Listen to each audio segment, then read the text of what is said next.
আসসালামু আলাইকুম শ্রদ্ধা সবাইকে। গত ৫ই আগস্ট ২০২৪-এ বাংলাদেশের স্মরণকালে ইতিহাসে সবচেয়ে বড় একটি গণঅভ্যুত্থান হয়। তাতে সরকারকে উৎখাত করে নতুন এক সরকার আসে। 5th অফ আগস্ট 2024 এর পর অনেক বিজ্ঞ ব্যক্তিদের পদচারণা আমি দেখছি। পার্সোনালি আমি এই ব্যাপারগুলোকে অবজার্ভ করার কারণে বলছি।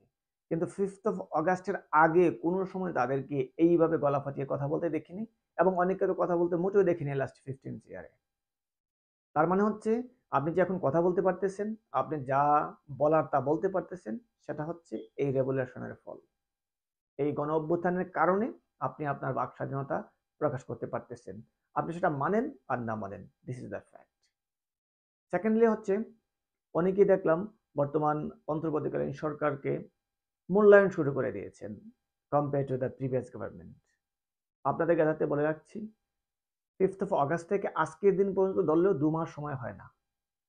২ মাসের একটি শিশু বাচ্চাকে আপনি কি করে একটা অ্যাডাল্ট মানুষের সাথে তুলনা করেন? কারণ প্রিভিয়াসলি বাংলাদেশের যতগুলো রাজনৈতিক দল সরকারে এসেছে, তাদের রাজনৈতিক এক্সপেরিয়েন্স আছে এবং সরকার পরিচালনারও এক্সপেরিয়েন্স আছে। সো এক্সপেরিয়েন্সড রাজনীতিবিদরা নবীনদের সমন্বয় করে দেশ চালিয়েছে। স্মুথলি চলার কথা। যদিও করাপশনের কোনো কমতি ছিল না। This is the different part. আর বর্তমানে অন্তর্বর্তীকালীন সরকারের যে যতজন সদস্য আছেন, যতজন উপদেষ্টা আছেন, আমার জানার মতে প্রিভিয়াসলি কেউই সরকারের পরিচালনা করার মতো কোনো এক্সপিরিয়েন্স নেই। সুতরাং তাদের একটা এক্সপিরিয়েন্স গ্যাদার করে একটা রাষ্ট্রের প্রতিষ্ঠানগুলোকে চালাতে যেই সময়টুকু লাগবে ২ মাস মোটেও যথেষ্ট নয়।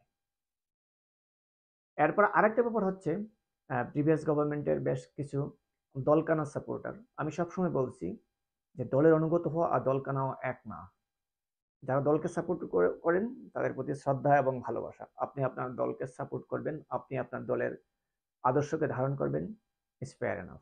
কিন্তু প্রবলেম হচ্ছে দল কানা হয়ে গেলে আপনি আর অন্য কারুর ভালো মন্দ কোনো কিছু জাস্টিফাই করতে পারবেন না, শুধু আপনি আপনার থেকে বলে যাবেন। আজকের এই ভিডিওটি তাদের জন্য। দলকানারা ইদানিং খোঁচাখুচি শুরু করছে সরকারের সফলতা বিফলতা ইত্যাদি ব্যাপারগুলোকে ঢালাওভাবে অন্ধভাবে বিশ্লেষণ করা শুরু করছে। ২ মাসে এই ধরনের একটি সরকারকে বিশ্লেষণ করার জন্য কোন উপাদান আমাদের কাছে নেই, যারা আমরা নিজেদেরকে সুস্থ দাবি করি। আপনাদের জন্য মেডিসিন কোনটা ছিল জানেন? 5th আগস্টের পর যখন ডক্টর ইউনূস সাহেবের নেতৃত্বে সরকার গঠিত হয়, এই অন্তর্বর্তীকালীন সরকারের সময় প্রোক্লেমেশন অফ রেভলিউশন দিয়ে বাংলাদেশের সংবিধানটাকে রহিত করে দেওয়া দরকার ছিল। তাতে আজকের এই হযবরল অবস্থাটা হতো না। তখন সংবিধানের কোনো এক পার্ট মানা, কোনো এক পার্ট না মানা, এই গলা ফাটিয়ে রাস্তার আন্দোলন করা, এই কোনো ব্যাপারের উদ্যোগ হতো না। কারণ তখন সংবিধানটা থাকতো রহিত এবং এই অন্তর্বর্তীকালীন সরকারের ইচ্ছেই আপনার জন্য আইন প্রযোজ্য হয়ে যেত। তখন গলা ফাটিয়ে কথা বলা মাত্রই আপনার গর্দানের উপর ধরে নিয়ে শিকের মধ্যে ঢুকিয়ে দিত এবং তো যে যত ধরনের থেরাপি আছে ততগুলো থেরাপি চলতো।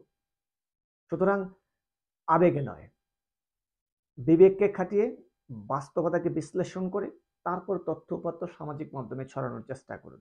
আপনি আপনার বাক স্বাধীনতা, আপনি আপনার ইচ্ছা অনিচ্ছা প্রকাশ করুন, কোনো অসুবিধা নেই। কিন্তু ছোট্ট ভূখণ্ডের এই সোনার বাংলাদেশকে আর অস্থিতিশীল করবেন না। We have been watched so many things over the years and years. So আমরা জানি কি আমরা অবজার্ভ করেছি। তো আগামী দিনগুলোতে দেশকে অস্থিতিশীল করে তুলবেন না। এই ছোট্ট একটি দেশকে সমৃদ্ধির দিকে আগাতে দেন, সমৃদ্ধির দিকে দাবিতে হতে দিন। পারলে সহায়তা করুন, না হলে দয়া করে চুপ থাকুন।